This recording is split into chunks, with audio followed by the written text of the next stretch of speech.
讲到1925年启用的彰化市农业仓库，是全台湾目前唯一有保留落来太子楼式美景啊。2016年时，因为顾虑到安全，有拆掉剩1/3。经过文书团体抢救加县政府协调，通过审计，甲农业仓库来做决定估值了后，也伫去年争取到中央的补助经费。除了加强旧仓库的安全，已经拆掉部分，嘛正做一栋新大楼，正做一栋新旧共用的建筑。拆甲只剩1/3的彰化市农业仓库，经过文书团体抢救、甲县府等多方面的协调，2016年得做决定估值。经过6、7年的等待，去年总算争取到中央的补助。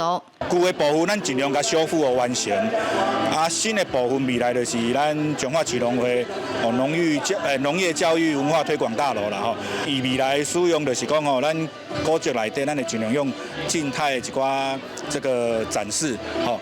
新的部分就是讲吼，咱会使用一寡青农的教育的场所。1925年落成启用的彰化市农业仓库，当时总建坪有267坪，有米仓、加米等等的功能。因为通风，才来设计的半圆形厝顶、公形走廊，也和这栋仓库有太子楼的称呼。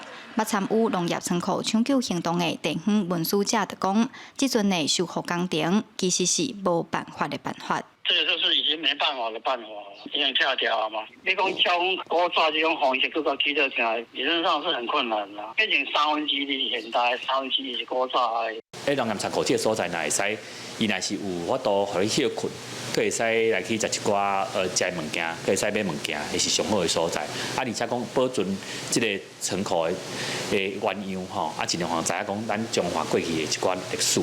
日本时代，日本政府伫台湾起的11间农业仓库，目前只剩彰化市这间，是见证台湾植食文化正重要的历史建筑。